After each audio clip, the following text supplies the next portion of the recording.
700 millions à 5 milliards. On a fait 40 acquisitions. On a bâti 60 magasins de grande surface et on a pu recruter 350 personnes. Il y a 10 ans, j'étais 18 ans. En pensant que je ne ferais rien dans la vie. Là, j'ai fait 28. J'ai 40 employés, je suis directeur. J'avais une grosse maison, j'ai vendu ma maison, j'ai vendu mon auto, je me suis débarrassé de tout. Les gens, ils parlent de leadership, leurs valeurs, puis la culture. Et si tu la vis pas, ça perd toute sa crédibilité. L'importance d'être authentique quand on travaille. Les employés ne nous demandent pas d'être parfaits. Ils nous demandent d'être vrais. C'est la police provinciale du Québec qui m'annonce que j'ai une plantation de cannabis sur le toit de la bâtisse. Ma mission à moi, Robert Dutton, c'est de trouver qu'on peut bâtir une grande entreprise, être profitable, faire de l'argent, réinvestir dans l'argent dans la croissance pour continuer à créer de l'emploi, puis de le faire avec une éthique irréprochable. J'ai jamais pensé que parce que tu deviens président de l'entreprise, mettre la couronne là, comme le roi Charles, que tu sais tout, que tu comprends tout. Tu sais, dans la vie, il y a trois choix. Ou tu vas faire les choses pour l'argent, ou tu vas faire les choses pour le pouvoir, ou tu vas faire les choses pour ton équipe. Il n'y en a aucun des trois qui m'intéressait.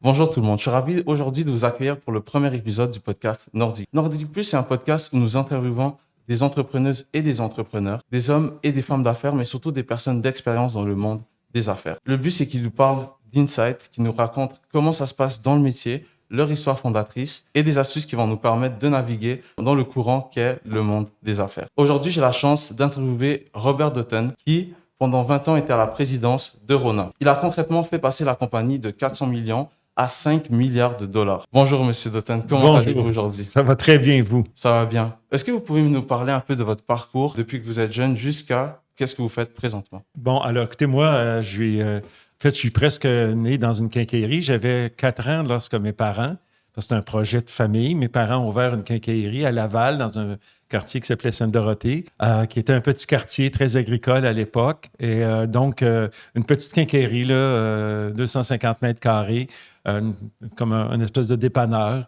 Et donc, j'ai grandi toujours dans cette entreprise-là. J'ai un frère jumeau. J'ai une sœur qui est 4 ans plus jeune. Donc, l'école était en face du magasin. Donc, nous, notre garderie, c'était les allées de vis et boulons, les comptoirs de peinture. Donc, ça a été toute ma vie dans le commerce de détail. Puis la petite histoire, c'est que mon père, il rêvait que ces deux, parce que j'ai un frère jumeau, donc les Dutton's Brothers soient à la défensive du Canadien de Montréal. Et moi, je n'aimais pas le hockey. Donc, ça a détruit le rêve de mon père un peu. Mon frère était très bon. Donc, moi, à l'adolescence, je suis devenu très timide, très réservé. J'étais bon à l'école, mais quand tu es ado, être bon à l'école, tu fais pas beaucoup d'amis avec ça, à part quelques jours avant les examens. Et puis là, puis j'ai conservé cette timidité-là. Heureusement, au secondaire 4, j'ai rencontré une professeure qui était très bonne, très dynamique. Elle en donnait un petit cours d'économie, puis ça m'a passionné. Puis elle m'a dit, bon, écoute, je sais pas ce que tu fais au secondaire encore, va-t'en tout de suite au cégep. Donc, je suis allé, j'ai pas fait de secondaire 5, je suis allé tout de suite au cégep. J'ai fait 3 ans de HEC, parce que je voulais aller à HEC. Je trouvais que le monde des affaires, quand même, m'intéressait. J'étais dans une famille d'affaires aussi, parce que ma mère aussi était une femme d'affaires. Donc, voulu aller en marketing, parce que c'était plus l'étude du consommateur qui m'intéressait, les comportements des gens. Alors, j'ai fait mes 3 ans avec un grand fait d'armes, c'est que moi, j'ai jamais parlé pendant 3 ans à l'université. Alors, j'étais le collègue idéal parce que j'allais vous voir puis j'aurais dit, je vais faire votre travail, je vais le dactylographier. À l'époque, c'était très long dactylographier. Puis, lorsqu'il venait le temps de présenter le travail, moi, je prenais la porte. Et je quittais la salle. C'était impossible pour moi de parler devant des gens. Alors, quand il est venu le temps de se trouver un emploi, parce que là, tu sais, l'école finissait en avril, mon bac, et mes parents disaient, puis, est-ce que tu cherches un job? Ouais. Pour moi, c'est impossible de dire qu'un matin, je rentrerais dans une entreprise, pas connaître personne. Alors, je cherchais quoi faire. Puis là, j'ai dit à mon père, je vais prendre ta relève. Puis il dit, t'es pas sérieux. Tu sais, nous, ta mère et moi, on vit bien, mais tu sais, ouais, mais écoute, on n'a pas d'argent pour te payer. Ouais, mais allez-vous me nourrir? Allez-vous me garder à la maison? Oui. Ah, ben, regarde, moi, c'est... Alors, je suis comme ça, j'ai décidé d'aller prendre la relève de mon père, mais c'était parce que j'étais trop timide. Le premier soir, je travaillais parce que mon père avait une quincaillerie qui était membre Rona. Rona, c'était une coopérative québécoise, 350 détaillants. Puis les coopératives, c'est un modèle particulier de gestion parce que tu t'imposes rien. Hein, c'est 350 détaillants qui se sont mis ensemble. Donc, puis ils commençaient à faire un peu de publicité. Puis là, ben, il y a beaucoup de rencontres dans des coopératives. Alors, le soir, la première journée, il y avait une rencontre. Et là, mon père dit, tu viens à la rencontre, tu vas voir tous les gens de Rona. Moi, ça ne m'intéressait pas du tout, mais je suis allé. Puis, 2 jours plus tard, le président de Rona m'a appelé. Puis, il m'a dit, passe à mon bureau vendredi à 10h. J'ai même pas eu le temps de dire quoi que ce soit. Il a fermé la ligne. Donc, je me suis retrouvé à son bureau à 10 heures. Et là, il m'a dit, est-ce que vous avez toujours travaillé pour votre père? Tu sais, je suis timide. Oui, j'ai toujours travaillé pour mon père. Bon, vous connaissez les produits de la quincaillerie? Oui. Puis, bon, ben, il dit, écoute, là, j'ai compris que vous sortiez des HEC. Vous avez étudié en quoi? J'ai étudié en marketing. En marketing? On lance le département de marketing chez Rona. Quand est-ce que vous pouvez commencer? Ben là, je peux pas commencer. Je prends la relève de mon père. Là, il choque. La relève de ton père, qu'est-ce que tu vas faire? Voyons, t'es jeune, t'es talentueux. Non. Puis là, il se met à mettre de la pression. Puis là, je dis, ben peut-être mon père va ouvrir un deuxième magasin. Quand il va ouvrir un deuxième magasin? Ah ben, il va l'ouvrir peut-être dans 2 ans. Bon, ben venez pour 2 ans. Puis là, il m'a mis tellement de pression qu'il y avait un seul moyen de sortir de cette situation-là, c'était de dire oui. Et j'ai dit oui. J'ai pleuré Boucherville-Laval en me disant, ça va être un échec total, je ne serai pas capable, je vais être trop timide, puis je ne serai pas bon. Parce que moi, je n'ai jamais travaillé dans une grande entreprise.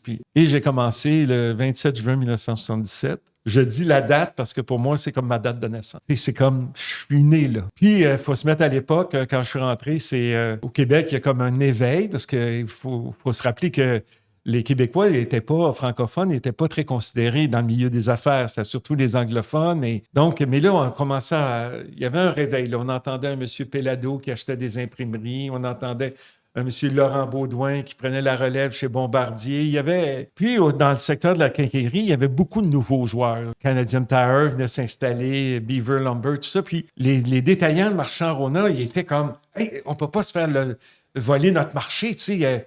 Vraiment, il faut se réveiller. Puis, il y avait 60 magasins en rénovation. Il y a des gens achetaient des terrains, construisaient des magasins. Il y avait comme une euphorie totale. Et moi, je n'avais pas fait de sport. Je ne savais pas que j'étais compétitif, mais tu sais, garder notre place, c'était comme important. Puis le buzzword, c'était qu'il faut battre les Anglais. Il ne faut pas permettre aux Anglais de venir s'installer au Québec. C'est notre place à nous. Puis c'était des bonnes personnes. C'était du bon monde. L'éthique était très importante. Les personnes étaient importantes. Et là, ça a été mon coup de foudre. En fait, moi, je ne suis jamais tombé en amour à vendre des clous, là, à vendre de la quincaillerie. Je suis tombé en amour avec un modèle d'affaires. D'autant plus que j'ai appris parce que Rona, c'est une entreprise très traditionnelle, puis tu es formé par les histoires. Les légendes qu'on vient de te raconter. Puis là, tu sais, j'apprends, Rona a été formé en fait, sa date d'incorporation, c'est le 1er septembre 1939, qui est la date de la déclaration de la Deuxième Grande Guerre mondiale. Parce qu'il y avait une rareté de fer, parce que le fer s'en allait pour l'industrie de la guerre. Puis les francophones n'étaient pas servis par les fournisseurs. Puis les fournisseurs étaient tous en Ontario ou aux États-Unis. Il n'y avait pas d'industrie manufacturière au Québec. Alors là, nous autres, on était toujours pénalisés. Puis c'est pour ça que les Québécois, quelques Québécois ont commencé à se regrouper puis dire, si on va voir un fournisseur et on achète 100 marteaux au lieu d'en acheter 10, peut-être qu'il va nous servir. Puis c'est comme ça, tranquillement, ça monte.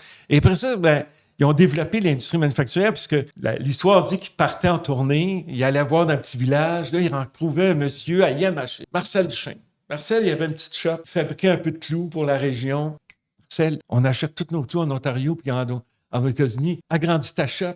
Fais-nous des clous, nous, on va tout acheter. Un monsieur des Lauriers à Québec faisait de la peinture, s'appelait Sico. Développe ça. Sors de ton garage, on va faire. Et c'est comme ça qu'ils étaient en train de développer une infrastructure manufacturière au Québec. Ça m'a comme, wow. C'est comme, wow, il y a des valeurs en arrière de ça, il y a une mission.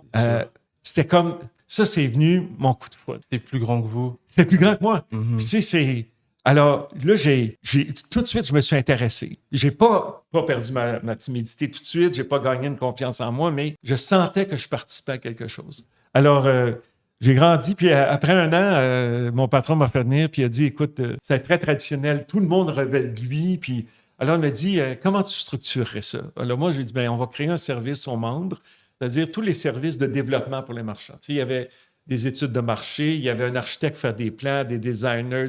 Puis j'ai dit, on va regrouper ça sur un directeur qui va s'appeler directeur des services aux membres. J'ai tout fait le plan, j'ai tout réalisé ça, puis je suis allé lui porter. Puis une semaine après, il m'a fait venir, puis il a dit, OK, t'es celui qui va être le directeur des services aux membres. Oui, mais attendez, j'ai pas beaucoup d'expérience, j'ai 23 ans. Non, t'es celui qui va être le directeur des services. Mets ça en place, puis dirige ça. Alors, tu sais, il voyait en moi ce que moi, je voyais pas, là. Puis donc, j'ai fait ça, puis, mais là, tu sais, 23 ans, tu commences ta carrière, là, tu te retrouves avec 19 employés, tu es le plus jeune. Est-ce que vous aviez eu un mentor? Non, ben, je m'inspirais des gens que je voyais autour de moi, là, mais je n'avais pas spécifiquement un mentor. M. Dion, qui était mon patron, m'inspirait beaucoup. Je voyais sa façon de faire, mais j'avais pas de... J'apprenais... D'ailleurs, mon premier mandat, c'était de faire finir un magasin, parce que il y a un magasin qui n'était pas fini, puis ça peut paraître banal, mais c'était au mois de mai. Le mois de mai, c'est un gros mois pour la quincaillerie, puis le magasin n'était pas terminé. Puis je devais demander à mes étalagistes, aux 8 étalagistes, de travailler durant le premier week-end, le grand week-end du mois de mai. Alors là, ils me disent, alors j'ai fait venir, « Hey guys, on a besoin de vous autres. Il y a un marchand, son magasin n'est pas fini. » Et puis là, ils me disent, « Oh non, pas le grand week-end. »« Non, mais c'est en double le grand week-end.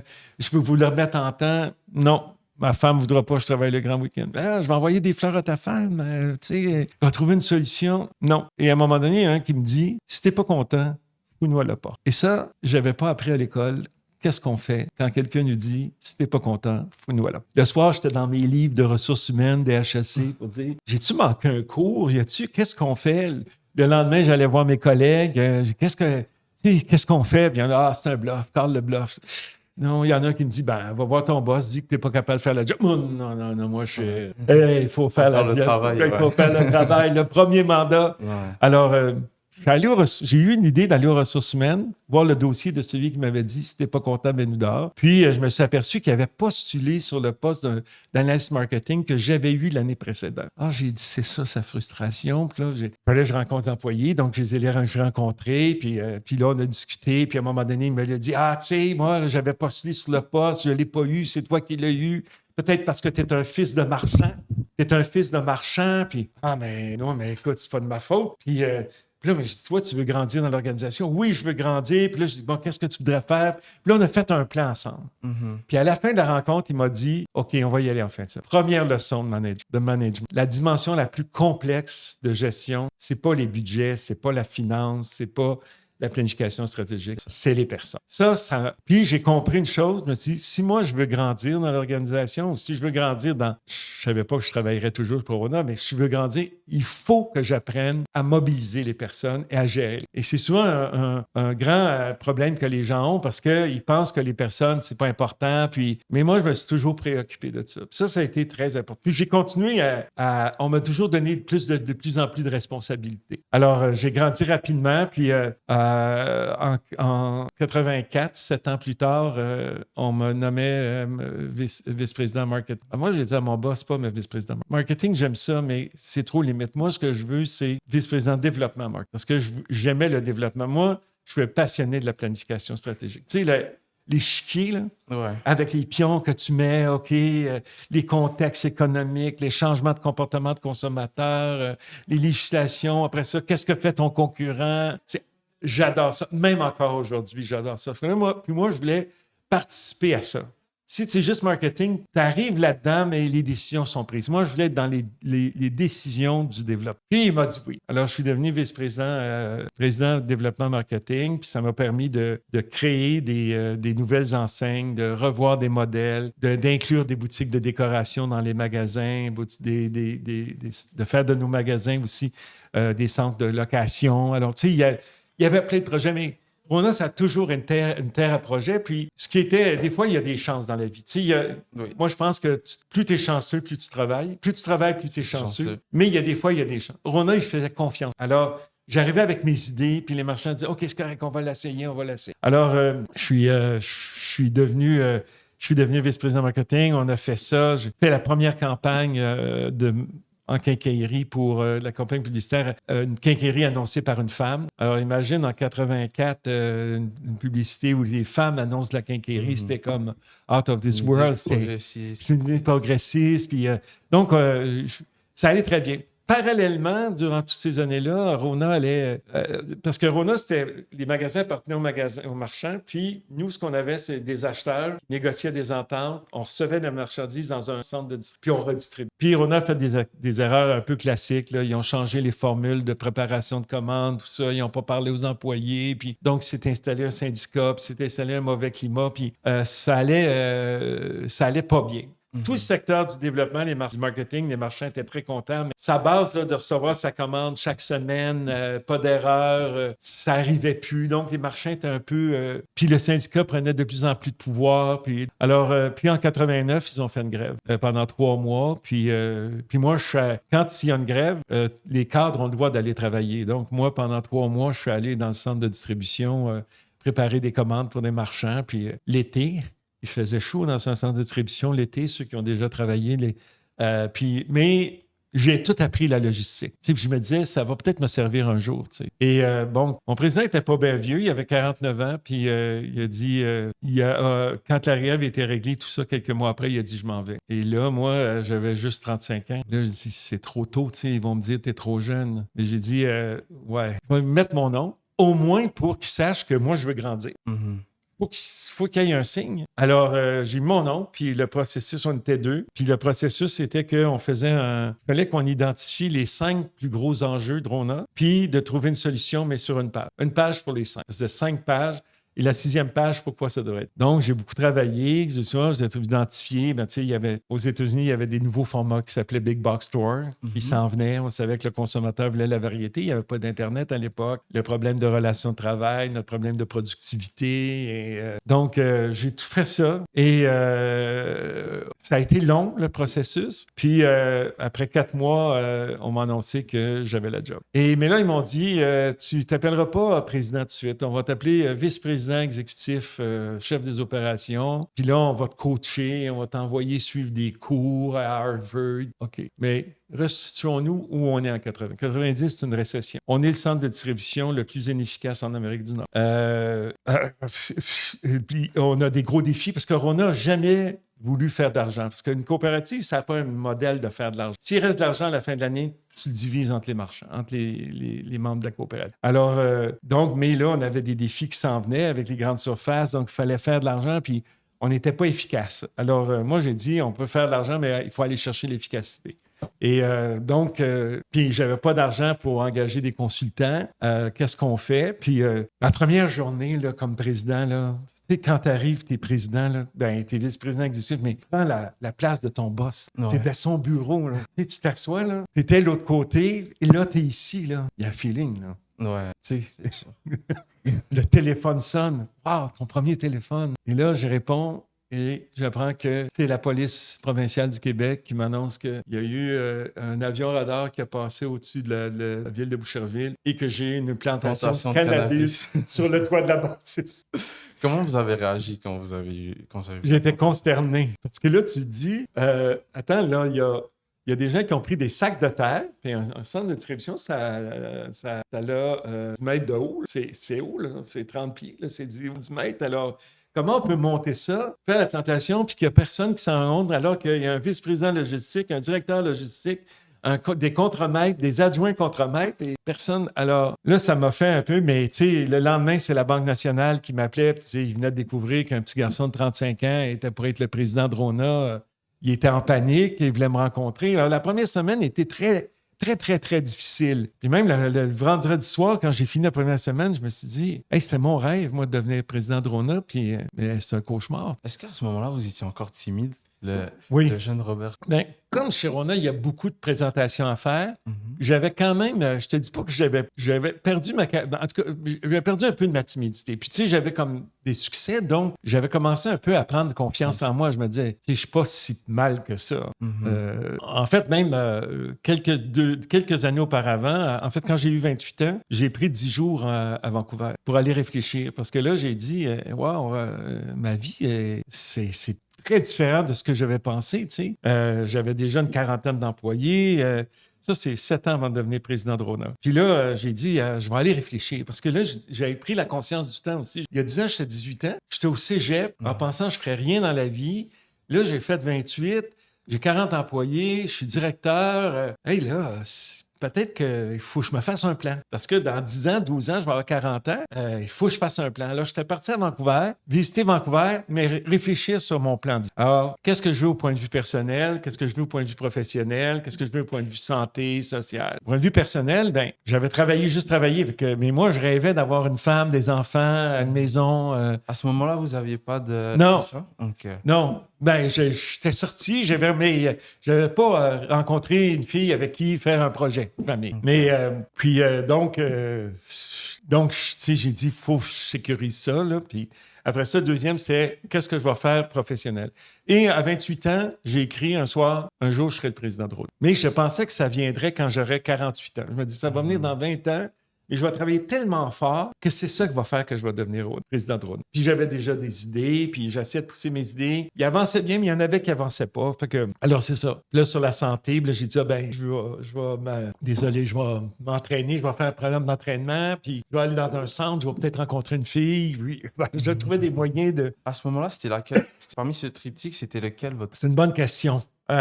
J'ai pensé que c'était le personnel, mais c'était le professionnel. Parce que j'avais tellement l'impression que Rona faisait une différence. J'avais tellement l'impression que le projet était important, plus grand que moi, mission, on bâtissait le Québec, que ça l'a pris toute l'importance. Et les deux autres, c'était quelle la priorité? Les deux autres, la santé? La santé, puis la famille, j'ai travaillé un peu là-dessus, mais j'ai jamais été marié. Okay. J'ai pas eu d'enfant. Je me suis concentré juste sur mon travail. La santé un peu, j'ai commencé à faire du sport et tout ça. Mais j'aime pas dire que c'est une erreur, mais si j'avais une deuxième chance de revenir, je ferais les choses différentes. C'est exactement ce que j'avais demandé. En rétrospective, qu'est-ce que vous auriez? Peut-être que je ne me serais pas présenté à 35 ans comme président. Ah oui? J'aurais laissé passer le temps. Parce que si j'avais eu une jeune famille, j'aurais pas eu le temps de m'occuper d'être président. Okay. Alors, ça aurait été plus difficile. Peut-être que j'aurais été 10 ans, 15 ans plus tard, comme j'avais prévu au départ. Mais moi, je suis entier. Je peux pas faire les choses à moitié. Puis, j'aurais été très malheureux de savoir une femme que je suis pas là pour elle, je suis pas là pour les enfants, ça m'aurait pas rendu.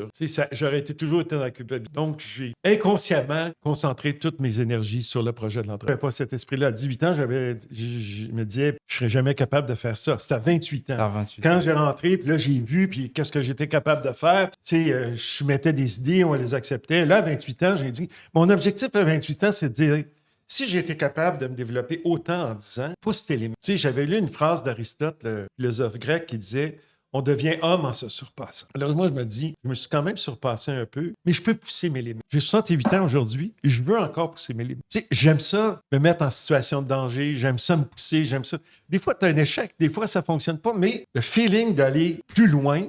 J'adore ça. Parfait. Alors là, quand je suis arrivé chez Rona, écoute, c'était président de Rona, c'était terrible. J'avais pas d'argent pour engager des consultants, mais je me disais, il faut trouver la solution de rendre Rona profitable puis efficace. Puis, j'ai eu une idée très banale. C'était de rencontrer 15 employés chaque semaine, de faire une entrevue, puis je servais le petit déjeuner, je leur servais le café, puis moi, vous me connaissez pas beaucoup. Qu'est-ce qu'on peut faire? Qu'est-ce qu'on peut faire, Rona?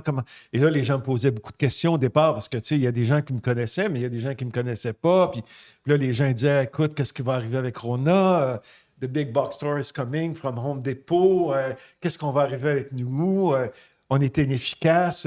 Même les employés syndiqués trouvaient que le syndicat était trop fort. J'écoutais ça, je répondais à leurs questions, on échangeait. Puis à la fin, je leur disais, as-tu une suggestion? Toi, dans ce que tu fais, là, as-tu une suggestion pour améliorer ton travail? Puis on me dit, non, Robert, on a 100 fois qu'on dit des suggestions, puis on nous écoute pas. Non, moi, je vais t'écouter. Moi, je vais prendre en note ta suggestion. Au cours de la prochaine semaine, on va la tester. On va regarder les résultats, puis si c'est bon, on va la garder. Et on a ramassé comme ça, toutes les semaines, je ramassais des suggestions. Et on les testait. Une par une? Oui.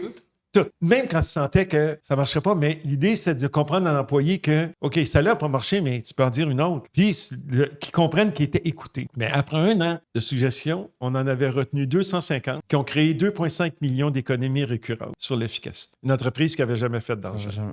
Et ça, mais tu t'imagines le changement de culture? Là, ça veut dire que chez Rona, même si je prépare des commandes, si je lance des factures à comptabilité, tout ça, je peux donner mon idée, elle est écoutée, puis c'est bonne et mise en pratique. Alors, on a tout changé la culture de l'organisation. C'est une organisation où, comme employé, tu participes. Ce qu'on a fait aussi, quand on a vu que ça donnait des résultats, on a mis en place un programme de partage des bénéfices. Alors, ça l'a révolutionné. Puis, tu sais, tu donnes une idée, elle est prise. Ils se Tu sont veux en beaucoup donner une plus deuxième. considérés, bien sûr. Si c'est pas prise, tu veux en donner une qui va être choisie, là. Alors, on a créé toute une atmosphère de participation, puis les gens pouvaient s'approprier le projet de l'entreprise. Wow. Comment définiriez-vous en termes votre leadership, le type de leadership que vous avez fait? Moi, je peux pas. Moi, je dis toujours, je peux pas dire que je suis un leader parce que si quelqu'un dit je suis un leader, pas un leader. Les gens qui vont dire, c'est les gens qui te suivent. Eux peuvent dire je vais suivre le leader. Mais moi, j'ai toujours été très participatif, très en consultation, très en équipe. J'ai jamais pensé que parce que tu deviens président d'entreprise, ils mettent la couronne là, comme le roi Charles, que tu sais tout, que tu comprends tout. Non.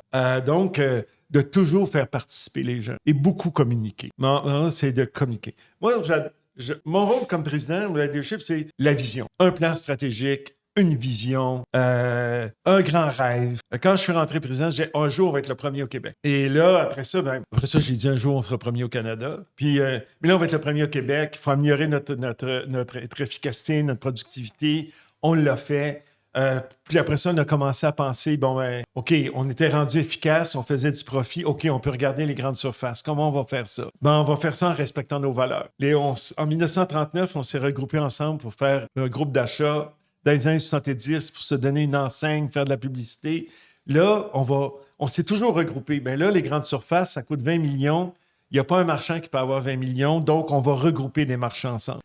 Donc, le fait que je suis quelqu'un qui a toujours mis en place les valeurs, puis toujours été cohérent, parce que les gens, ils parlent de leadership, leurs valeurs, puis la culture, mais si tu la vis pas, ça perd toute sa crédibilité. Alors, moi, je pense que je me faisais un devoir d'être cohérent entre mon discours puis les gestes, puis si on parle de valeurs, que dans mes gestes, les décisions, de la façon, ça se vit vraiment. Donc, j'ai vraiment, je pense que c'est comme ça que j'ai dirigé Rona. Vous savez, cet esprit d'équipe-là, mais beaucoup communiquer. Parce qu'une fois que tu as fait ton plan, tu sais où est-ce que tu t'en vas. Là, j'allais mobiliser les équipes puis pour qu'ils embarquent dans la réalisation de ce plan. On va gérer comme on est. Il y a un monsieur qui a écrit un livre qui a dit « On gère comme on est ». Moi, ma façon de gérer, j'ai comme gérer les gens, manager les gens comme j'aime être managé. L'objectif est clair, l'échéancier est clair, le budget est clair, on sait où est-ce qu'on s'en va. Maintenant, comment tu vas y arriver, ça, c'est ta responsabilité. Je ne suis pas quelqu'un en arrière de l'épaule pour surveiller tout le temps. Sauf que si j'ai demandé un objectif, j'ai demandé de réaliser quelque chose, puis la date, l'échéancier, c'est le 5 décembre 2023. Présente ton travail le 5 décembre 2023. Okay. Tu comprends? Donc, il y a quand même, pour moi, la rigueur, la discipline sont importants. Mais tu n'es pas obligé de surveiller toujours. T'sais, moi, je fais toujours attention au free control. Là. Des gens qu'il faut toujours... Ça démontre qu'ils ne peuvent pas faire confiance. Moi, je basais ça sur ça sécurise les gens, puis ça leur permet de donner le meilleur d'eux-mêmes. OK. Donc, pas de micromanagement. Maintenant, on est rendu dans l'histoire où vous aviez pris votre période de pause. Vous avez dit, OK, je vais me reconcentrer. Et par la suite, vous êtes revenu. Une fois que vous êtes revenu, qu'est-ce que vous vous êtes dit? Bon, là, c'est ce que je vais... Comment je vais... C'est-à-dire que là, quand je suis revenu, je suis devenu... je suis parti 2 fois. Je suis parti 10 jours pour à Vancouver, réfléchir. Puis là, j'ai décidé mes 3 priorités. Puis après ça, j'ai pris une autre fois. Parce que quand Rona a été de 90 à 97, là, on a restitué Rona, on a rendu les opérations efficaces, on a fait du profit, on a commencé à investir des grandes surfaces. Et un jour, je me suis réveillé à 40. Et là, j'ai dit, hey, moi, je fais juste des millionnaires dans la vie. Puis j'ai dit, c'est pas fair. T'sais. Tout le monde a fait plus d'argent. Les marchands font de l'argent, les employés font de l'argent, mais moi, est-ce que je voulais être juste quelqu'un qui fait faire de l'argent à tout le monde? Ça donne pas de sens à ma vie. Alors, j'ai commencé à réfléchir. Puis là, à un moment donné, cette question-là m'obsédait. Puis un jour, je n'étais plus capable de vivre avec. Alors, j'ai demandé à mon board puis à mon président de conseil de prendre 6 mois de congé pour réfléchir sur le sens de la vie. C'est rare quelqu'un ait fait ça. Et là, le board était hey, mais qu'est-ce qui se passe? Es-tu en burn-out?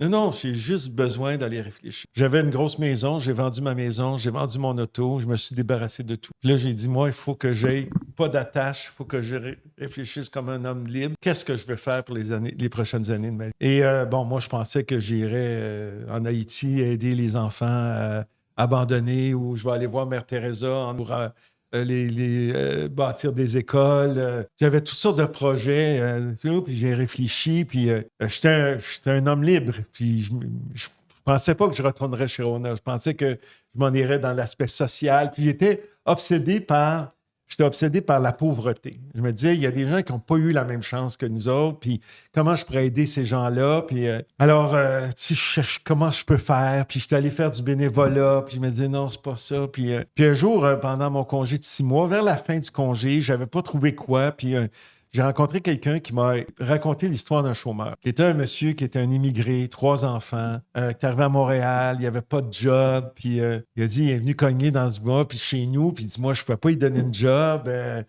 c'est-tu incroyable, l'économie, tout ça. Puis là, j'ai mal, j'ai dit, ben pourquoi tu ne m'as pas appelé? J'ai dit, moi, j'aurais appelé chez Rona, j'aurais dit, trouvez-y une job. J'ai pas pensé. Et là, ça m'a fait réfléchir. Tu sais, j'ai dit, bon, ben, je veux régler la pauvreté. Tu peux donner un repas, tu peux donner quelque chose en temporaire, mais j'ai dit, moi, c'est quoi mon talent? Moi, mon talent, c'est de faire des plans d'affaires, mobiliser les gens, communiquer, puis faire grandir des business. Alors, j'ai dit, moi, je vais tourner en business, puis je vais créer de l'emploi. Si tu crées de l'emploi, le père de famille, tu lui donnes une job, il fait bien vivre sa famille, tu lui redonnes sa dignité aussi. Bien sûr. Alors là, j'ai dit, c'est ça que je vais faire. Je vais aller faire grandir Rona. Là, on était juste au Québec. Ça allait très bien. On avait 35% du marché au Québec. Là, j'ai dit, c'est trop petit. Il faut aller au Canada. On va développer le Canada, puis on va prendre sur nos forces. Mais j'ai dit, moi, j'aimerais ça prouver. Là, ma mission dans la vie, ma mission à moi, le Robert Dutton, c'est de prouver qu'on peut bâtir une grande entreprise, être profitable, faire de l'argent, réinvestir dans l'argent dans la croissance pour continuer à créer de l'emploi, puis de le faire avec une éthique irréprochable. Ça, parce que... tu sais, des passe-passe et tout ça, j'avais vu ça. Déjà, j'avais dit, non, moi, je vais être bien si je réalise ça, mais il faut que l'éthique soit irréprochable. Et là, je suis retourné, j'ai rencontré l'équipe de direction, j'ai dit, bon, voici ce que je pense. On va aller conquérir le Canada, on va bâtir une grande entreprise, on va redéfinir notre mission, puis on va le faire en gardant toujours nos employés au cœur du projet d'entreprise. Puis pendant mon 6 mois, je me suis écrit une mission à moi. Je me dis, moi comme une business, si je suis une business, j'ai une mission. C'est quoi, moi, ma mission à Robert Dutton dans la vie? Là, j'ai dit, participer avec d'autres à bâtir une société qui soit plus juste, responsable, respectueuse de la dignité humaine. On se calme. Je ne suis pas parti ce matin en me disant, on va bâtir une société plus juste, responsable. Mais j'ai une vision. Il faut, qu'est-ce que je fasse? Ça a un impact. Je ne serai jamais le président des États-Unis, je ne serai jamais un grand... Mais autour de moi, dans qu'est-ce que je fais, il faut qu'il y ait un impact positif, qui aide au respect de la dignité humaine, de l'équité, de la justice. Alors là, je suis... Puis mes valeurs, bon, j'ai fini mes valeurs à moi. Moi, je suis un gars de service. Je suis ici pour servir. La solidarité, le sens de responsabilité. Je me suis questionné aussi sur... Tu sais, dans la vie, il y a 3 choix. Ou tu vas faire les choses pour l'argent, ou tu vas faire les choses pour le pouvoir, ou tu vas faire les choses pour ton ego. Il n'y en a aucun des 3 qui m'intéressait. Je ne suis pas con. Si je travaille, je vais être payé. Mais est-ce que je veux que l'argent soit mon maître? Est-ce que je veux être parce que souvent, quand on est jeune ou moins jeune, ce qui nous intéresse, c'est le symbole que tu as fait de l'argent. Tu changes ta voiture, c'est ça, mais est-ce que c'est nécessaire? Est-ce que l'argent va être mon maître? Non. Est-ce que le pouvoir c'est une drogue? Je vois beaucoup de gens tripent sur le pouvoir. Ils ont comme un droit sur les autres. Non. Ça ne m'intéresse pas. Moi, j'ai une responsabilité envers les autres. L'ego, non, je suis toujours demeuré un gars assez humble. Je ne veux pas être moi, j'habite dans Drona. Alors, j'ai tout situé ça. Ma mission, mes valeurs et le pourquoi. Puis le pourquoi, c'est pas l'argent, c'est pas le pouvoir pour la gloire, c'est d'arriver à avoir humblement un impact sur mon environnement qui soit positif, qui permette de faire une différence. Je suis retourné et là, on a parti avec l'équipe. On est allé développer le Canada. Alors, on a commencé parce qu'une coopérative, ça se développe on convainc les gens de joindre la coopérative, mais quand on a commencé en Ontario, les gens disaient, mais c'est quoi ce Rona? C'est une marque de sauce à spaghetti, c'est des pâtes? On ne peut pas mettre une enseigne Rona. Alors, j'ai dit, ça va être trop long. Puis on a décidé de commencer à faire des acquisitions. Puis on a commencé à faire des acquisitions. Alors, on a fait un plan, on a fait des acquisitions. Puis, tranquillement, on est devenu le consolidateur du marché canadien. Alors, il y avait personne d'autre qui le faisait. Fait qu'on a dit, le marché est très fragmenté, on va consolider le marché. En combien? On l'a consolidé en 10 ans. On est passé de 700 millions à 5 milliards. On a fait 40 acquisitions. On a bâti 60 magasins de grande surface et on a pu recruter 350 marchands. Alors, on est devenu... mais... on n'avait pas de baguette magique. 10 ans avant qu'on commence à Canada, notre machine était parfaite.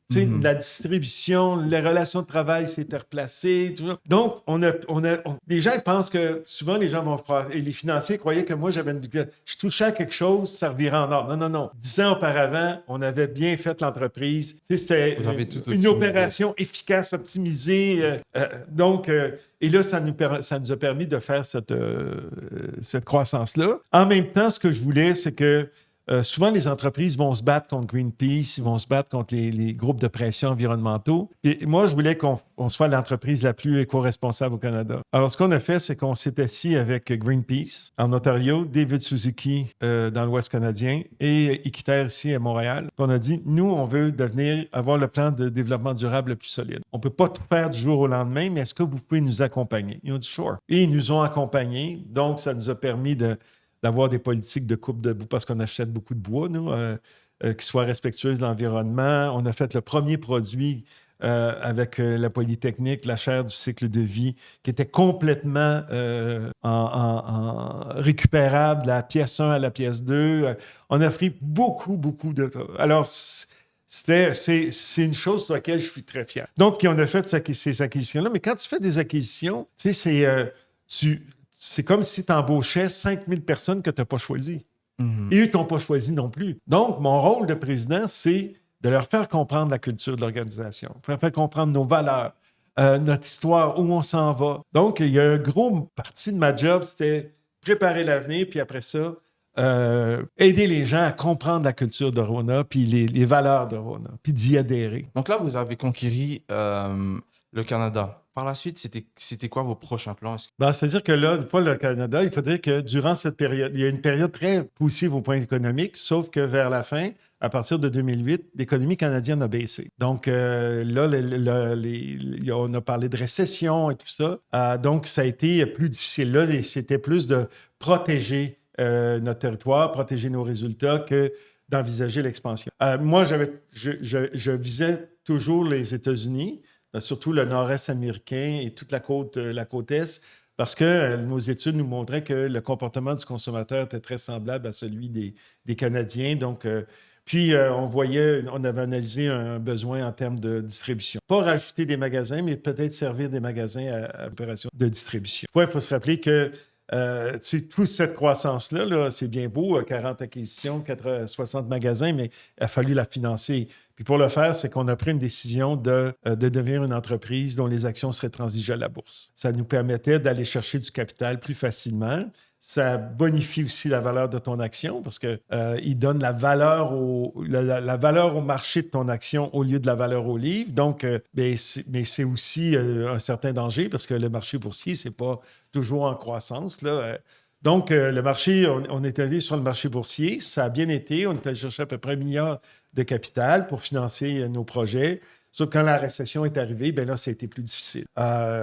D'autant plus qu'à peu près au même moment, il y a un joueur qui s'appelait Lowe's qui est venu s'installer au Canada. Pas de succès, sauf qu'il est riche, il a les poches pleines et les investisseurs réalisent bien que la récession dans notre secteur elle va être plus longue que dans les autres secteurs. Donc, s'ils veulent bonifier leur investissement chez Rona, le meilleur, ce serait peut-être de vendre Rona. Et moi, je m'objecte à vendre Rona parce que, à cause de notre plan, parce qu'on crée déjà en 2012, là, on crée 38 000 emplois dans le secteur manufacturier au Québec. On en crée 18 000 au Canada. On a le meilleur programme de développement durable. On est le plus gros acheteur de bois et on protège les forêts. Comment un Américain va être intéressé alors que Lowe's déclarait dans ses états financiers qu'il achetait 65 % de ses produits en Asie? Donc, moi, je trouvais que de vendre à un étranger, ça ne respectait pas les parties prenantes. Mais si les actionnaires ont la majorité, c'est eux qui décident. Alors, à un moment donné, moi, on me mettait beaucoup de pression. Je refusais de vendre l'entreprise. Alors, si tu refuses de faire ce que les actionnaires te demandent de faire, un jour, on rentre à ton bureau et c'est terminé. Donc, en novembre 2012, on m'a demandé de quitter l'entreprise. C'est quoi votre réaction à ce moment-là? C'était dur. Écoute, Isaac, j'avais travaillé 35 ans pour Rona. J'en avais fait, je pense, une grande entreprise. J'étais fier. Moi, ce que je suis plus fier, c'est que j'étais plus fier parce que j'avais réalisé ce que je voulais. Prouver qu'on peut avoir une grande entreprise, être profitable, créer de l'emploi. puis de le faire de la façon la plus éthique possible, en respectant les... Puis je trouvais que l'équipe avant, parce que je n'ai pas fait ça tout seul, il faut être franc, là, moi je suis un parmi 30 000, là. Il y avait 30 000 employés qui a réalisé ça. Puis l'équipe, on était vraiment soudés, les employés, on était soudés au centre administratif surtout, il y avait une atmosphère là incroyable, on vivait nos valeurs, puis ça je suis très fier très fier, plus encore que le 5 milliards de chiffre d'affaires. Puis donc, mais c'était quand même, ça a été quand même difficile. J'ai pris du temps pour me reposer, puis je savais deux choses. C'est que je ne devais pas laisser aux actionnaires ma santé physique et mentale. 2, c'est que peu importe ce qui nous arrive dans la vie, ça fait de nous des meilleures personnes. Et 3, c'est qu'un jour, je devrais pardonner. Parce que ça a été dur. Il y a eu des trahisons, il y a eu des choses extrêmement difficiles. Alors, je suis parti avec ce plan-là. Puis, après ça, je cherchais, mais moi, je savais une chose, qu'un jour, je serais à la retraite et je voulais être avec les jeunes. Moi, je ne voulais pas être à la retraite à jouer au golf avec des vieux monsieur sur un terrain de golf. Ça ne m'intéressait pas. Je veux toujours continuer d'apprendre, puis je voulais partager. Parce que je trouvais que l'expérience que j'avais appris, que j'avais eue, ça m'avait donné des choses que me semble que je peux... En tout cas, je peux les dire, puis si ça peut inspirer quelqu'un, tant mieux. Alors, j'ai fait un petit bout à l'école d'entrepreneurship de Beauce, qui est une école spécialisée pour les entrepreneurs. Puis après ça, je suis allé à HEC. Mais j'étais mal à retourner à HEC. En fait, les premiers qui m'ont appelé, c'est HEC. Viens-t'en avec nous. Mais moi, je me disais, mais qu'est-ce que je vais faire à HEC? Ils ont tous des PhD, des post-PhD. Mais après 2 ans, ils m'ont convaincu et je suis allé au HEC, puis je suis rentré puis là, je me suis intéressé à l'entrepreneuriat, ce qu'on faisait pour lancer start-up. Et ça m'a tout de suite... ça m'a tout de suite fait réaliser que c'était dans ma mission. Participer avec d'autres à bâtir une société plus juste, responsable. Ça, j'ai trouvé ça parce que à HEC, on forme plus des entrepreneurs que des entreprises. On va avoir des entreprises qui ont de l'impact, donc qui sont une grande conscience de responsabilité sociétale, environnementale et économique. On favorise la diversité, l'inclusion. Toutes ces valeurs-là, c'était en plein moi. Alors là, j'ai commencé à m'impliquer. J'enseigne aussi. J'ai enseigné le cours de management au bac 8 fois. J'enseigne à la maîtrise et à la maîtrise exécutive à HEC McGill le cours de leadership. Parce que ma recherche à HEC, ça a été en leadership. J'aime le leadership parce que le leadership, ça concerne des personnes. Et si on revient au moment où, désolé, mais on revient au moment où vous êtes fait congédier, comment l'équipe a réagi? Sachant que vous avez amené un leadership où les personnes ils avaient confiance en vous, ils vous appréciaient, ils pouvaient donner leur avis sous votre gestion. Comment eux, ils ont... Je peux pas le dire parce que j'étais pas là. Certains m'ont appelé, certains me parlé. Mais quand ça s'est terminé, là, je cherchais pas à avoir des contacts. Okay. Parce que sinon, c'est comme quelqu'un qui t'a dit que la drogue, faut plus tuer. Vous avez passé à autre chose. Faut passer à d'autres choses. Parce que sinon, tu restes là-dedans, j'aurais pas évolué, je serais devenu un homme du passé qui répète toujours les mêmes histoires. Alors, mais j'ai eu des témoignages incroyables, j'ai eu mais Rona, il y a eu le conseil d'administration a choisi une direction, mais c'était pas la même direction, c'était pas les mêmes valeurs, c'était pas les mêmes objectifs. Eux, il y avait l'objectif de vendre. Donc, c'est sûr qu'il y a beaucoup de gens qui sont partis, là.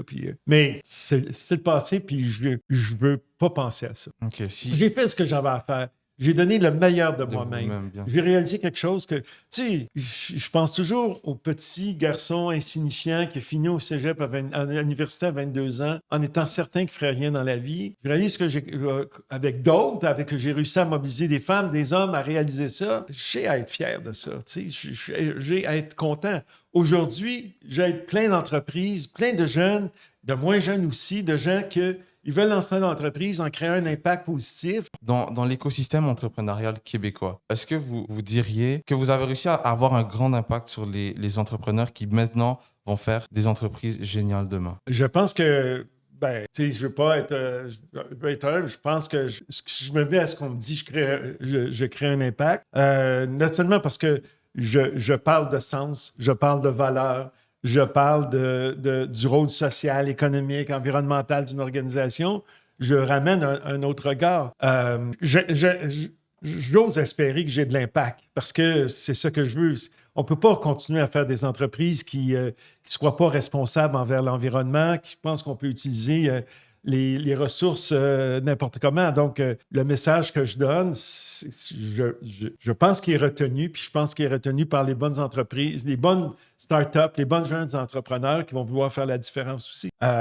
C'est mon objectif. Je travaille pour ça. Je pourrais rester à la maison, là. Je travaille pour ça parce que je pense que c'est important. Juste le faire prendre conscience. Je raconte toujours mon histoire qui est arrivée là, la première fois que j'ai eu des employés puis on dit on ne veut pas aller travailler. Business is people. Business is people. Quand j'enseigne toujours business is people, l'importance d'être authentique quand on travaille. Les employés ne nous demandent pas d'être parfaits. Ils nous demandent d'être vrais. Ils nous demandent d'être cohérents entre les discours et ce qu'on fait. Puis, il faut gérer avec discipline, il faut gérer avec rigueur. Donc, il y a plein de messages que je pense que c'est important que ça, je le donne avec générosité en voulant dire « Hey, guys, si on a fait ça chez Rona, c'est qu'on respectait ça. Après ça, tout le monde est libre. Je respecte la liberté de tout le monde de faire ce qu'il veut. Mais quand on a fait ça, là, ça a donné tel résultat. Mais, tu sais, des fois, je me dis... Tous mes grands climax sont finis, là. Professionnels, les acquisitions, j'ai connu ça beaucoup, là. Aujourd'hui, c'est tranquillement comme semer, c'est comme planter un arbre. Je plante un arbre, j'essaie de mettre la bonne engrais, la bonne terre. Je plante un arbre, je vais être sûr que tu es arrosé, puis après ça, c'est l'arbre à pousser. Mais chaque jour, puis l'autre jour, j'ai un étudiant qui m'a dit, j'enseignais au bac en première année, il m'a envoyé un courriel à la fin de la session, il a dit, monsieur, je suis rentré à HEC parce que je voulais être. Et maintenant, après votre cours, je vais être riche, mais honnête. OK, le job est fait. OK, il y en a un. Wow. Mais il faut qu'on soit sensible à ça, parce que les journaux, les médias, ils nous donnent des cas spectaculaires, des gens qui vont vanter sur les gens avec leurs biens, leurs sillons, ça. Alors que, non, on peut faire une différence. Chaque personne peut faire une différence. Parfait. Et maintenant que vous interagissez avec de nombreux entrepreneurs, une question qui intéresse tout le monde, c'est quelle qualité que vous trouvez dans un entrepreneur qui fait sa réussite? La persévérance. Parce que là, on croit que... ce que je remarque, c'est qu'on croit qu'on réussit rapidement en affaires. C'est vrai, il y a des exemples. On va voir Steve Jobs, on va voir Mark Zuckerberg, on va voir... Mais c'est des exceptions. Puis, il y a juste un Mark, il y a juste un Steve Jobs. Alors, quand on commence un projet, puis on en voit chez nous à HEC, on forme 100 entrepreneurs par année. Il y en a qui sont à premier échec, c'est fini. Le premier échec, c'est ta première leçon que tu dois te retenir pour ça. Les first-time founders, il n'y en a pas beaucoup. Non. Donc, il faut en arriver à dire, tu as un projet, tu as une vision, ça ne sera pas facile, mais je ne lâche pas mon objectif. Je trouve que la persévérance, le courage, ça prend beaucoup de courage. Puis si je fais les entreprises que j'ai accompagnées, celles qui vont bien, c'est des gens c'était des femmes, des hommes très courageux, là, qui ont pris des décisions pas faciles. Donc, tu sais, moi, je t'ai résumé ma carrière en 20 minutes, 30 minutes, mais il y a eu beaucoup de choses. Quand je regarde avec le passé, puis je l'explique, je me dis, quand même courageux, bien entouré. Il y a des choses qu'il faut garder, mais je pense que ce que je vois, là, c'est la persévérance. Quand moi, un entrepreneur qui vient, il fait son premier pitch après 2 mois, puis on lui dit c'était pas bon le premier pitch, puis qu'il ne revient plus, ben, c'est pas un entrepreneur. C'est pas un jeu, l'entrepreneur. Oui. C'est sûr que la persévérance, c'est toujours la clé, parce qu'il y aura toujours des échecs. Je sais qu'il faut être habitué aux échecs. Les échecs sont quotidiens et il faut quand même aller toujours plus loin. C'est quelque chose qui doit être ancré en vous. Dans tout ce que vous allez faire, vous devez toujours aller plus loin. Nelson Mandela disait une belle phrase. Nelson Mandela disait « Je gagne ou j'apprends ». L'échec, c'est une forme d'apprentissage. On apprend plus de nos échecs que nous. Mais il faut arrêter et réfléchir. Les jeunes, les entrepreneurs, pas juste les jeunes, je retire ma parole, les entrepreneurs, même les plus vieux, ne réfléchissent pas. Ils sont toujours dans l'action. Dans l'action? Dans l'action, puis alors que quand tu réfléchis, tu gagnes du temps sur l'action. Mais on veut ça, puis ils s'en vont à droite, à gauche. Quelqu'un leur a dit ça, l'autre leur a dit ça. Ils s'en vont. Non. On choisit nos gens, on choisit nos incubateurs aussi, nos bons incubateurs. On travaille, mais il faut réfléchir. C'est sûr que le travail avec la diligence, c'est toujours important. Rapide, mais appliquer la réflexion. Sinon, ce que je vois souvent, c'est qu'il y a plusieurs entrepreneurs qui réfléchissent, mais qui sont souvent dans l'idée. Qui disent j'ai cette idée-là, mais qui ne concrétisent pas vraiment. Et il y a le contraire. Il faut qu'il y ait un juste milieu entre les deux, entre l'idée et l'action qui va permettre de faire des choses grandioses. Tu sais, il faut qu'on a... Moi, je suis un gars très intuitif, passionné. Fallait que j'aie autour de moi des analystes, des gens qui ont plus d'analyse, sont plus de façon à ce que je puisse être contrebalancé. Toute la façon dont tu vas monter ton équipe en fonction de tes forces ou tes faiblesses. Tu sais, parce qu'il y a deux proverbes, hein? Je ne sais pas si tu les connais, qui se ressemblent, s'assemblent. Les contraires s'attirent. Qu'est-ce que tu fais? On choisit lequel? Alors, on choisit d'abord qui se ressemble, s'assemble. Tu choisis des gens qui ont les mêmes valeurs que toi. Ça, c'est première condition. C'est la condition la plus importante. Des gens qui fitent dans la culture, des gens qui ont de la bonne attitude, partagent tes valeurs. Après ça, tu choisis des contraires. Tu choisis des gens qui ont des aptitudes, des connaissances qui sont différentes pour te compléter. Un bon leader, il connaît ses forces, ses faiblesses. Et il va compenser ses faiblesses en chercher des gens. Tu sais, moi, la technologie, je sais l'utilité que c'est. Je comprends tout ça, mais ça me fait pas trop. Mais j'ai trouvé la meilleure personne en technologie. First, elle a les mêmes valeurs que moi. Puis après ça, elle a plein de connaissances, puis plein de choses que j'ai pas, puis qu'elle va venir me comprendre. Souvent, les gens, ils vont prendre les mêmes personnes que... C'est exactement ce que je voulais dire. C'est par rapport à la croissance. Donc, si on prend des personnes qui sont trop avec des idées trop éloignées de nous, on se dit, est-ce qu'on va rester au même endroit? Est-ce qu'on va stagner? Alors que si on prend des personnes qui pensent exactement comme nous, on va aller plus loin, mais on aura plus d'angles morts. Et qu'est-ce que vous pensez de ça? C'est-à-dire qu'il faut pas avoir peur d'être challenge. Et parce que moi, j'ai toujours pensé que j'avais pas la vérité. Donc, j'accepte d'être challenge. Puis, je pense qu'il y a des gens... Mais une fois qu'on s'est entendu sur le plan... Pour moi, je partais beaucoup de ma gestion sur le plan. On réfléchit, on participe, on fait un plan de 3 ans. Une planification, des objectifs quantifiables. On s'entend, une fois qu'on s'est tout entendu là-dessus, là, ça ne prend pas quelqu'un qui va nous distraire. Il faut qu'on reste focus sur ce qu'on a réalisé. Et c'est quoi l'échelle de temps que vous utilisez par rapport à votre plan? 3 ans. 3 ans? 3 ans. Donc, des objectifs, des grands objectifs, toujours quantifiables. Parce que, tu sais, moi, des objectifs on va devenir le leader du marché. Là, il y en a, ça ne marche pas. Mais il y en a plusieurs. Il y a OKR, il y a... quel type d'objectif? On fait des objectifs. Moi, on faisait 8 objectifs, 8 ou 10 objectifs. Chaque objectif, après ça, on se disait, si on veut avoir 20 du marché canadien d'ici 3 ans, on en a 16, ça veut dire 4 points. Comment il faut les répartir sur les 3 prochaines années? Pour faire ça, il faut faire quoi? Il faut faire telle action. Là, on définissait les priorités. Donc, on avait les objectifs, on avait les priorités pour chacun des 3 ans. Chaque priorité, on avait un petit team, un lead team. Ça veut dire qu'à peu près 2 ou 3 personnes qui devaient suivre la réalisation de cette priorité. Et chaque mois, ils venaient présenter où il était rendu au comité directeur. C'est très rigoureux, c'est très suivi. Mais quand on ne l'a pas fait, on n'a pas réalisé. Parce que souvent, ce que je vois chez les entrepreneurs, ils aiment les plans stratégiques. Ils engagent fait un plan stratégique. Mais quand ils ne le réalisent pas, ils pensent qu'ils se réalisent tout seuls. Non. Il faut que tu aies une grande rigueur. Je citais beaucoup sur ça. Donc, la persévérance et la rigueur. La persévérance et la rigueur. Maintenant, quand il y avait des problématiques, admettons que ça ne se passait pas comme ce que vous vouliez, comment vous gériez ça? Il faut s'asseoir avec les gens. Il faut comprendre qu'est-ce qui se passe, pourquoi ça se passe comme ça. Je ne suis pas dictateur. Je veux comprendre.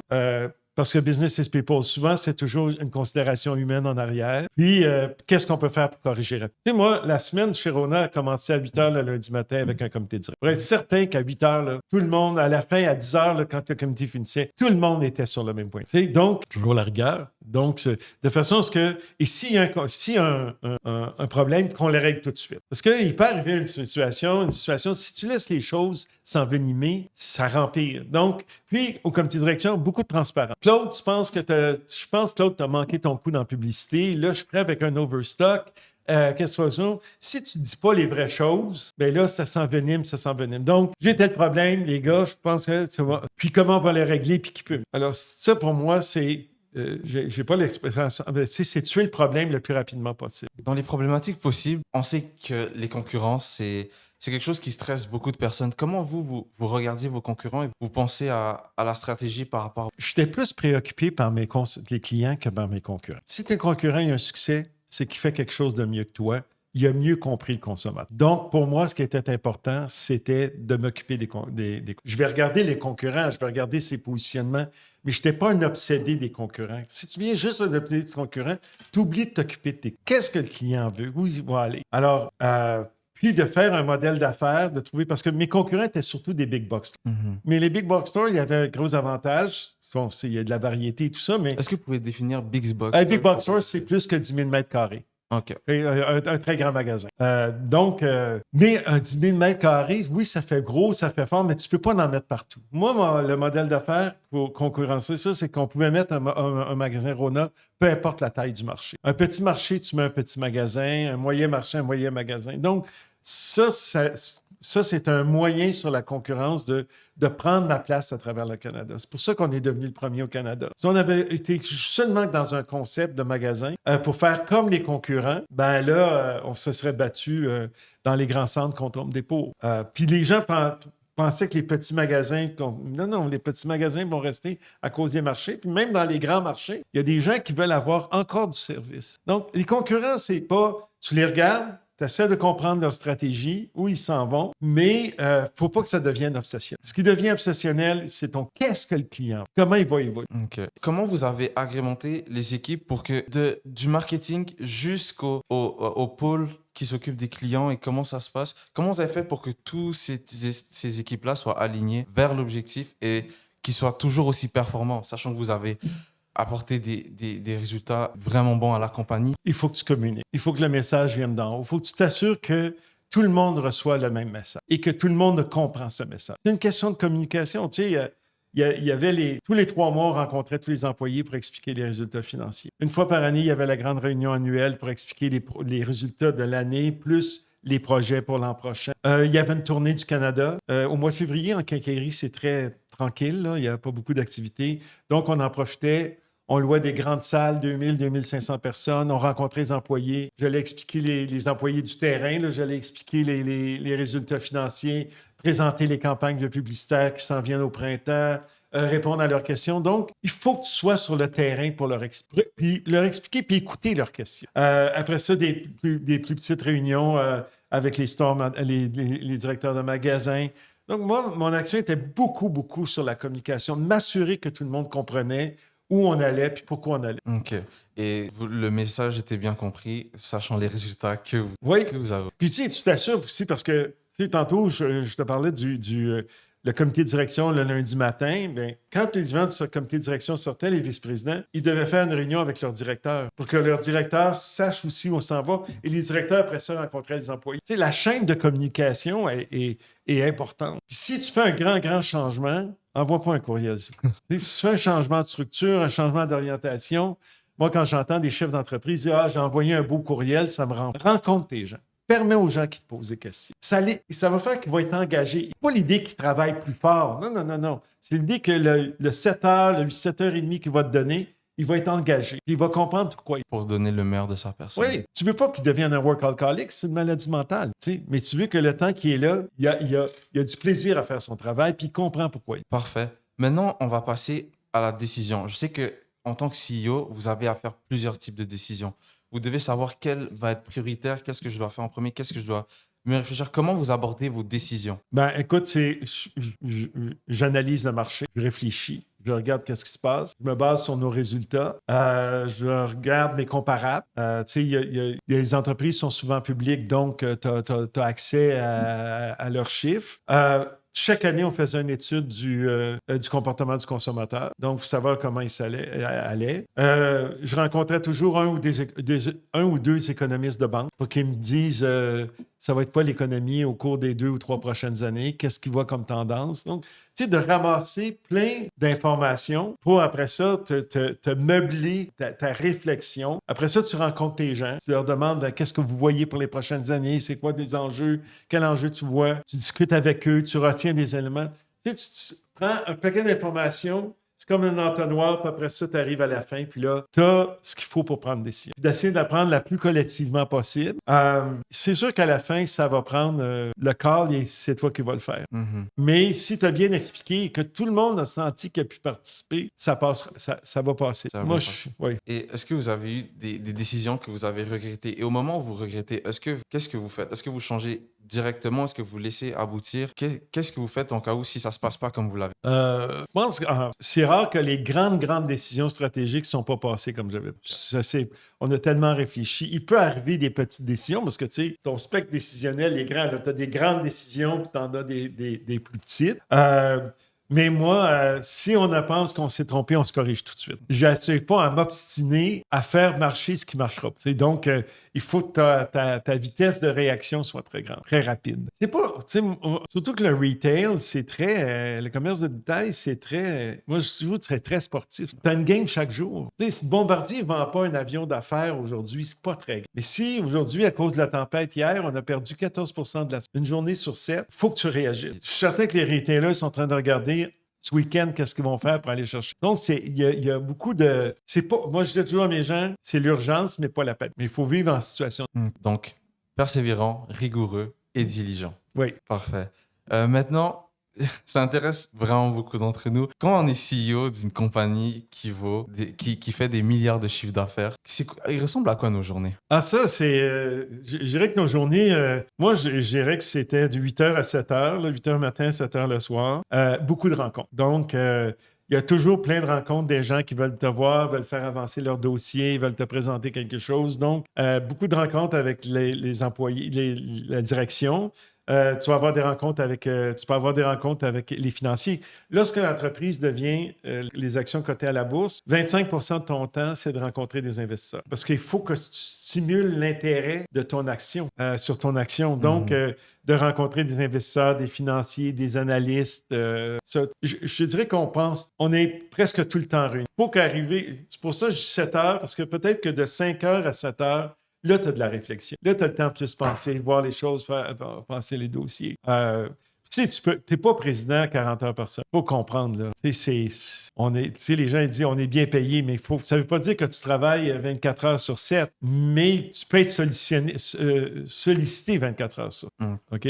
Mais l'objectif du président, il va travailler fort, il va rencontrer ces gens. Parce que moi, je me disais, je suis là pour les servir. Tu sais. S'il me rencontre, ça l'aide, il va partir, il va aller faire son travail, ça va aller plus vite, Puis j'aime ça aussi. Vous avez été dans le début au corporate et vous avez été plus hauts échelons du corporate. Est-ce qu'il y a des idées, des certains paradigmes qui ont changé depuis ce début jusqu'à la fin? Ah, ben, tu sais, il y a toujours des choses qu'on pense qui se passent, des affaires extraordinaires. Quand j'ai été employé et je voyais les gens s'en aller en comité de direction, tu sais, quand je suis rentré chez Rona, ça doit être là que ça se passe. Ça doit être un gros wow. Quand je suis devenu membre du comité de direction, je disais, oh, wow, c'est wow. Ça doit être au conseil d'administration. Lorsque j'ai été nommé président et là, j'assistais au conseil d'administration, j'avais comme toujours l'impression qu'il y aurait un gros wow. C'était comme, ouais, OK, c'est correct. Donc, pas.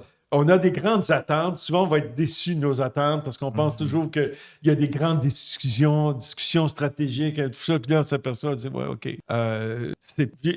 J'ai été souvent déçu par ça. Ah oui? Oui. C'est une déception? Oui, parce que tu as des attentes, tu penses que tu vas avoir des grandes discussions, puis souvent, ben, regarde, les gens ne sont pas aussi engagés qu'on croit. Donc, puis en fait, ce que ça me disait, c'est que c'était à moi à faire vivre le comité de direction. Quand je suis arrivé, ben, j'étais quand même modeste, là, parce que c'était tous des messieurs de 50 ans, il y avait tous 30 ans d'expérience chez Rona, donc j'étais plus en mode d'écoute. Mes premières années chez Rona, j'étais très, très en mode d'écoute, essayer de comprendre, de sentir. Puis après ça, quand le conseil d'administration, ben, j'ai plus été à dire, bon, écoute, il faut que ce soit toi qui lead le conseil. Il faut que c'est toi qui amène la direction puis qui amène les sujets je ne peux pas avoir des attentes. Okay. Et maintenant, si vous avez des conseils, moi, j'ai 19 ans, je veux devenir comme Robert Dutton et aller au top, performer. C'est quoi vos conseils que vous me donneriez? Ben, d'abord, je cherche à devenir Isaac plus que Robert Dutton. Non, mais c'est vrai, c'est ça. Moi, je pense que c'est l'engagement. Moi, je n'ai pas eu la chance de choisir mon entreprise parce que c'est arrivé comme ça, mais vous avez la chance de choisir votre. Donc, essayez de choisir une entreprise avec qui il y a un projet d'affaires, des valeurs, une mission sur laquelle tu vas être confortable. C'est plus important que l'argent. L'argent va venir après. Alors, parce qu'il faut que tu sois dans un environnement de réalisation de toi, parce que sinon, tu ne seras pas satisfait à la fin de ce que... Je pense qu'il faut être engagé, il faut être persévérant, il faut comprendre qu'on ne réussit jamais seul. Tu ne réussiras pas tout seul. On réussit en équipe. Business, c'est un sport. Tu as besoin toujours de quelqu'un plus petit. Puis, il faut respecter ça au maximum. Le respect des autres, c'est fondamental. Puis, apprendre à communiquer, puis à communiquer vrai, à parler collégial. Alors, c'est ça. Puis, à définir ta mission. Puis, oublie pas de ne pas oublier que les gens se motivent plus par le cœur que par la tête. Donc, de ne pas avoir peur de tes émotions, de ne pas avoir peur de ta vulnérabilité. Ça fait juste une personne qui va être plus appréciée. Définis ta mission, définis ta valeur, ton entourage aussi. Il faut que tu aies autour de toi des gens qui t'aiment tellement qu'ils vont te dire tes 4 vérités et que tu les aimes tellement que tu vas être prêt à l'accepter parce que tu sais qu'il dit pour les... Et ça, il n'y en a pas. Ça peut être un conjoint, une conjointe, ça peut être un ami, tout ça. Mais ça prend quelqu'un autour de soi et ça prend l'équilibre. Moi, je ne donne pas le cours d'équilibre. Et puis, quand j'ai perdu ma job, puis je suis rentré chez nous le soir, c'est là que j'ai réalisé que je n'avais pas eu d'enfant, je n'avais pas eu de femme, je n'avais pas mis. Ça ne veut pas dire que je n'avais pas aimé. J'ai adoré les gens avec qui j'ai travaillé. C'était comme ma famille. Mais non, ça prend une... Sur ces bons mots, Robert, c'était un plaisir. Un de grand faire le plaisir, podcast avec très vous. content. Moi aussi, moi de même.